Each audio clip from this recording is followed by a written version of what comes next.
Bulaluhan Homo Best Bulalo and Kare-Kare is closing. What's happening? Good day mga kanegosyo. JT's na kainan sa Tagaytay mga kanegosyo. Sarado na. Pinatapos lang yung 2025 mga kanegosyo. Hindi lang yan JT's dahil yan lang ang kilala natin. Marami pang mga negosyo na nagsasara ngayon mga kanegosyo. Dahil maigpit ang pera ngayong 2026 mga kanegosyo. Dahil na rin sa korupsyon sa gobyerno. Dahil nakakaapekto yan sa MSME mga kanegosyo sa pag-ikot ng pera sa ekonomiya sa Pilipinas at pagpasok ng mga investor dito sa Pilipinas. Anong iikot na pera mga kanegosyo kung kinukurap na mga opisyal ng nasa gobyerno or nasa kongreso? Kaya ang mangyayari niyan mga kanegosyo, kung pag-aaralan nyo yung ekonomiya, malaking bagay.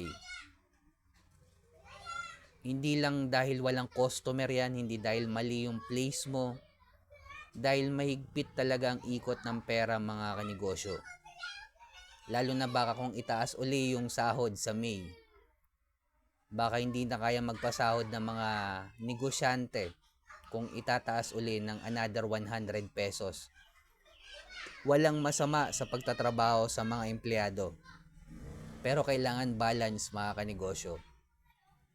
Kapag tinaas yung sahod, tataas yung gasolina, tataas yung bilihin, tataas yung presyo ng gasol, tataas yung presyo sa groceries, tataas yung presyo ng mga commodities, isda, karne, gulay, lahat. Pamasahe. Ang akala nyo, walang epekto yan, domino effect yan mga kanegosyo.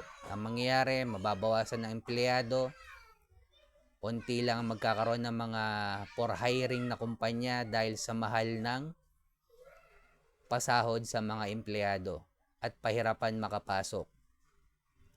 Tapos may mga fresh graduate pa na makikipagsapalaran at makikisabayan sa bagong ekonomiya ng Pilipinas. Mga kanegosyo, yung JT's na yan, bata pa ako, matagal na yan sa Tagaytay. Ngayon, sarado na. At hindi lang yan, na marami pang mga negosyo na nagsasara ngayon. Kaya kung nagsisimula ka pala magnegosyo, much better kung simulan mo ng original content yan at online. At least sa online mga kanegosyo, kung malugi ka man, hindi ganun kalaki malulugi sa'yo. Kung magsimula ka online, hindi ka muna agad nagbayad ng 1 month deposit, 3 months advance.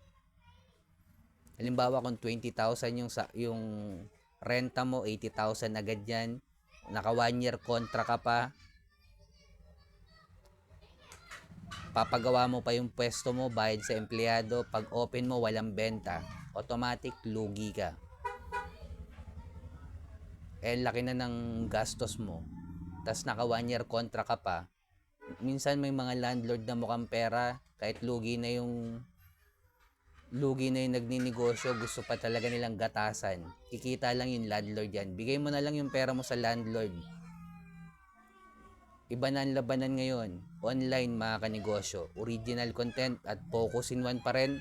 Hanapin ng community ng mayaman. I-scale up sa negosyo natin sa level 2 business model. At mga kanegosyo, mapapansin nyo karamihan ng gumagawa ng original na content, yun yung mga kumikita.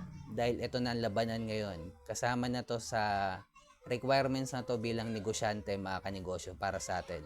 Kaya kung umabot ka sa dulo na video na to, subscribe ka naman sa akin, heart mo na rin to, comment ka lang kung tagasan ka, gusto ko malaman kung saan umaabot tong video ko.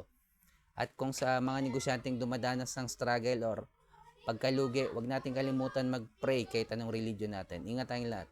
Peace.